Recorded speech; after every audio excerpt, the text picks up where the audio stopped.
128페이지 경제적 구국운동입니다. 우리가 지난 시간까지는 열강에 의한 이권 침탈 내용을 봤었고, 그리고 일본에 의해서 우리나라의 금융과 재정이 장악당한 내용을 봤습니다. 자, 여러분, 원래는 처음에는 이제 거류지 무역을 했어요. 거류지 무역 개항장에서 거류지 무역을 했는데, 이모군란 이후부터는 청나라 일본 상인들이 조선의 내륙 지역까지 와서 상업행위를 했다는 거.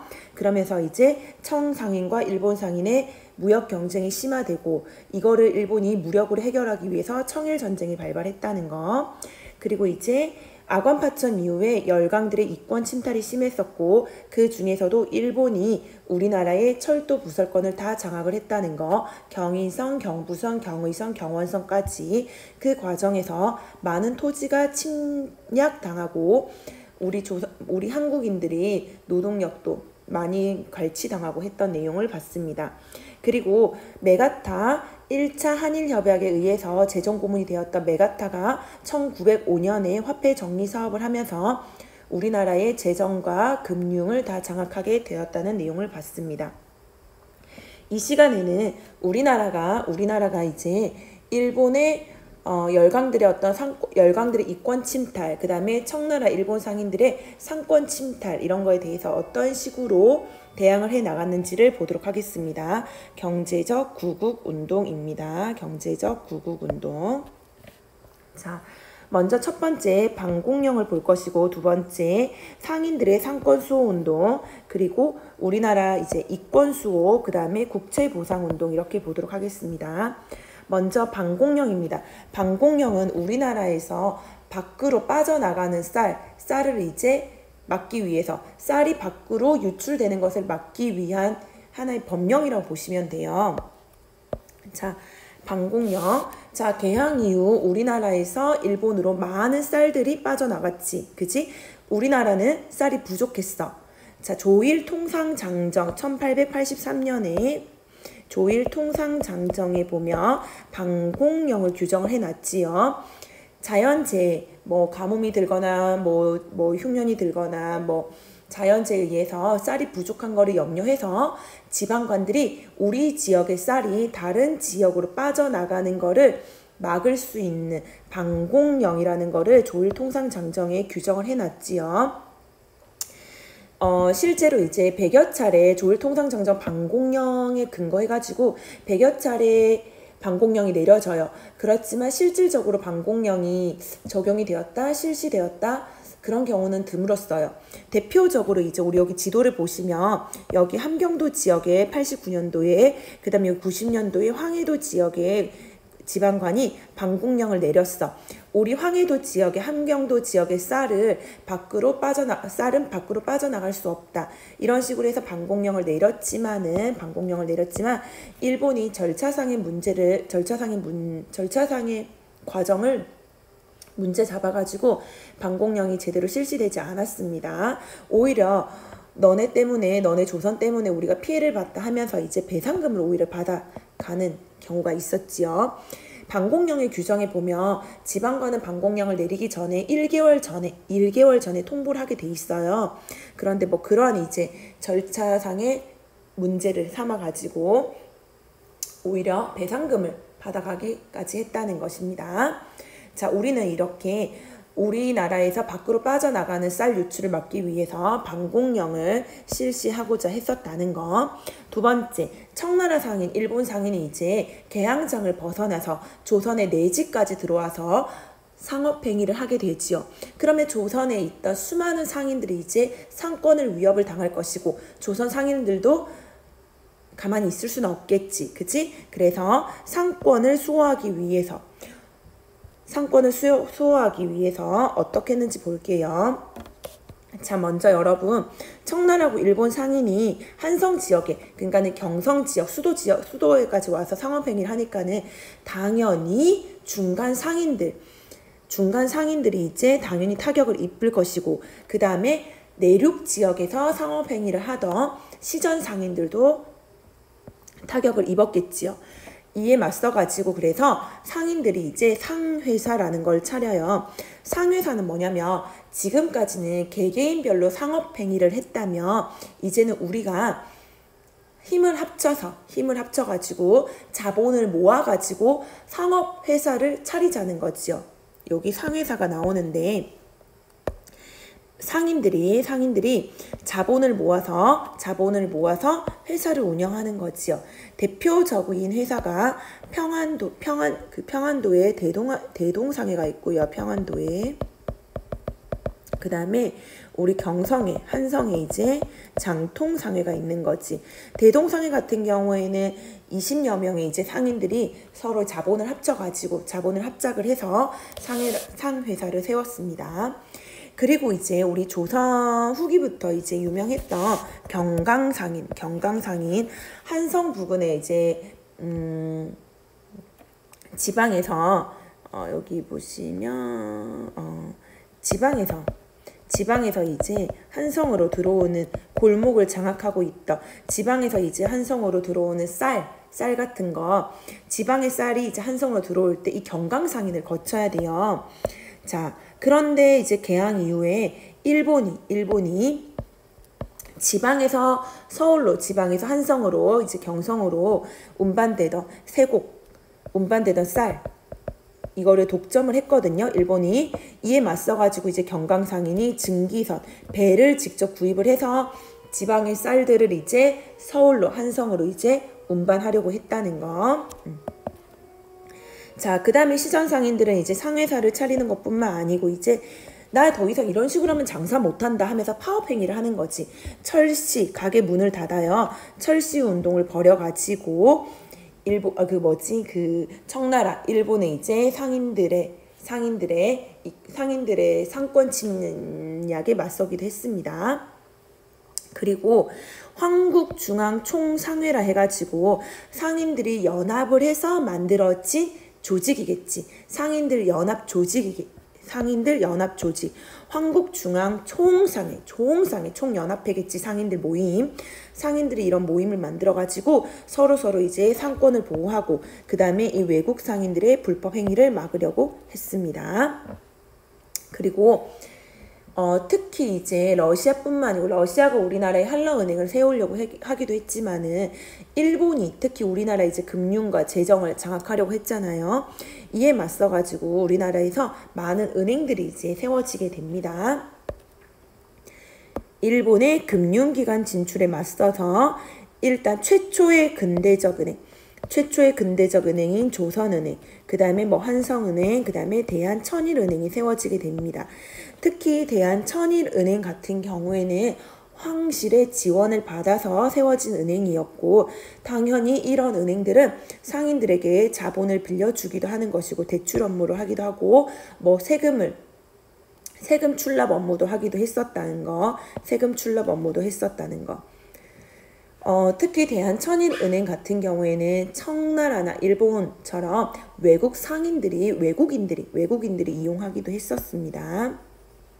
그런데 결국에는 우리나라의 금융은 일본의 제일은행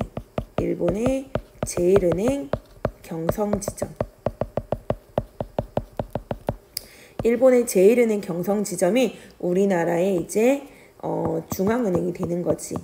그지? 그래서 우리가 화폐 정리 사업 이후에도 제일은행에서 이제 발행하는 신화폐를 사용하게 되잖아요. 그죠? 은행을 세워가지고 일본의 금융 재정 침략에 장악에 맞서보고자 했다는 거. 오케이.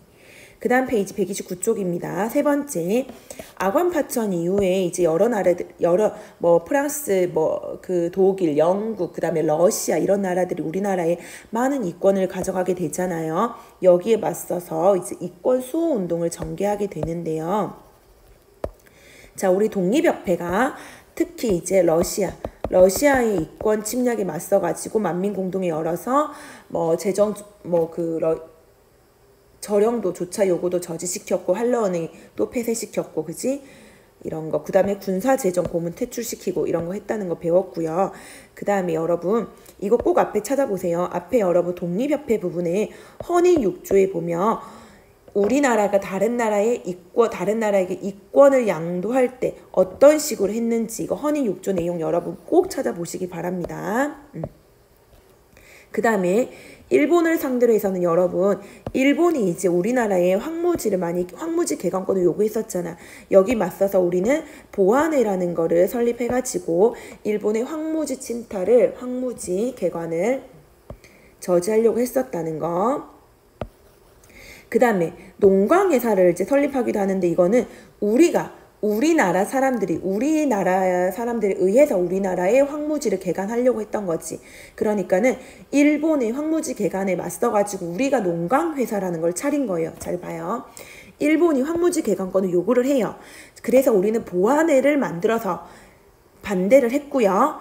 농광회사라는 걸 설립을 해서 황무지 개간을 우리 스스로 하려고 한 거지. 우리 스스로 황무지 개간을 하려고 한 거예요. 일본이 여러분 황무지 개간을 하려고 했던 거는 자국에 그러니까는 일본 사람들이 우리나라로 많이 이제 이민 와서 일본의 사람들이 우리나라로 많이 이민 오도록 하기 위해서 우리나라의 황무지를 개간하려고 했다는 겁니다. 근데 그에 맞서서 보안회가 반대 투쟁을 했고 농광회사를 설립을 했다는 거. 국채보상운동입니다. 일본이 여러분 우리나라에서 특히 화폐 정리 사업을 하는 데 있어가지고 그 다음에 우리나라에 도로를 만든다든지 우리나라에 항구를 어떤 식으로 좀 이렇게 개발을 한다든지 등등 할 때 우리나라 대한제국에게 이제 돈을 요구하게 되는데 그러니까 우리나라에서 일본이 뭔가를 할 때 돈이 드는 부분에 있어가지고 우리나라에서 또 일본 관료들에게 월급을 주거나 해야 될 거 아니에요. 그런 부분에 있어가지고 우리 대한제국에게 다 돈을 요구하게 되는데 우리 돈이 없단 말이야. 그럴 때 이제 일본이 우리나라에게 빚을 지게 하는 거예요. 결론적으로 우리 대한제국 우리나라가 일본에 대해서 막대한 막대한 빚을 지게 됩니다. 빚이죠. 빚을 지게 돼요. 자, 차관을 우리가 지게 되는데 당시에 우리 대한제국의 예산이 한 1,300만 원, 그러니까 1,000만 원 플러스 마이너스였거든요. 그런데 우리가 일본에게 총 1,300만 원 정도의 차관을 도입하게 됩니다. 차관 도입. 빚을 지게 되는 거지. 자, 일본의 빚에 대해서 이제 나라의 국채지. 이 국채를 갚기 위해서 국채보상운동이라는 게 대구에서 시작됩니다. 대구에서 서상돈이라는 이제 개화 지식인을 중심으로 해서 국채보상기성회가 만들어져요. 국채보상기성회가 만들어져서 우리나라 빚을 우리 스스로 한번 갚아보자 이렇게 시작한 거지. 그렇게 해서 이제 일어난 게 국채보상운동이고요. 연도를 외우셔야 됩니다. 1907년입니다. 자, 여러분 1907년에 고종이 강제 퇴위 당하게 되고 대한제국의 군대가 해산당하게 되고 정미의병이 일어나게 되고 그 다음에 뭐 있었지? 한일 신협약도 이때 있었죠. 그리고 나서 국채보상운동도 같은 해이고요. 그 다음에 신문지법, 보안법 이런 거 다 1907년도고 신민회가 만들어지게 된 것도 1907년도고 그죠? 여튼 1907년에 나라 빚을 갚아보고자 대구에서 국채보상운동이 시작됩니다. 국채보상운동은 많은 애국개몽운동 단체 그리고 대한매일신보와 같은 이제 언론사들의 적극적인 후원이 있었습니다. 그래서 이런 언론사들의 후원에 힘입어서 대구에서 시작된 국채보상운동이 전국적으로 이제 확산되기 시작을 합니다. 국채보상 취지서 보시면 여러분 여기 국채 1,300만원 1,300만원 자 우리가 이를 갚기 위해서는 담배도 끊고 그 다음에 우리가 금주도 하고 해가지고 우리가 이제 돈을 모으며 나라 빚을 갚을 수 있다라고 하면서 이렇게 국채보상 취지서를 발표를 했는데요. 국채보상운동은 여러분 특이점이 뭐냐면 여성들이 이제 참여하게 되는데 우리 부인 동포들에게 보세요. 자, 나라를 위한 마음이 어찌 남녀가 다르냐 듣자 하니 3달간 이제 담배를 끊고 해가지고 큰 돈을 마련한다고 한다. 우리 부인들도, 우리 여성들도 폐물 같은 거 팔고 해가지고 우리가 의연금을 모아가지고 국채를 갚아보자 이렇게 하는 거지. 국채보상운동은 여러분 여기 여성들이 적극적으로 참여했다는 게 특징입니다. 여성들이 적극적으로 참여했다는 거. 당시 대구에 한 기생이 100원이라는 거금을 이제 후원금을 내게 돼요. 그러면서 이제 부인들 중심으로 국채보상운동이 막 이렇게 일어나게 되었다는 게 특징입니다.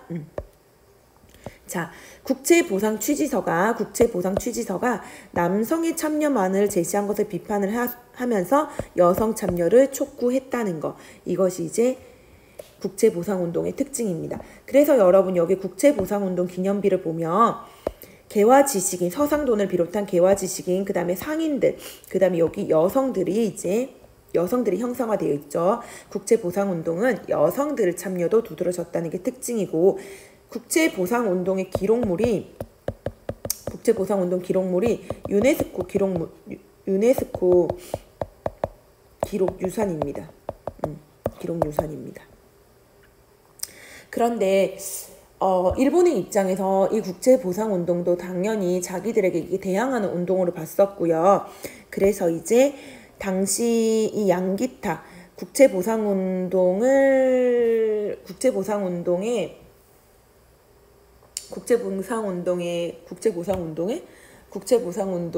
앞장섰던 이 양기탁이 모금액을 횡령했다고 해가지고 횡령 혐의를 씌우면서 구속을 하게 됩니다. 그러면서 이제 국채보상운동도 중단이 되고 끝이 나게 됩니다. 자, 여러분 경제적 구국운동 첫 번째 쌀 유출에 맞서서 반공력, 그 다음에 상권, 청나라 일본 상인들의 내지 침탈에 맞서서 상권 수호운동, 그 다음에 여러 나라들의 이권 침탈에 맞서가지고 이권 수호운동이 있었고, 그 다음에 나라 빚을 갚아보고자 국채보상운동이 있었다는 거.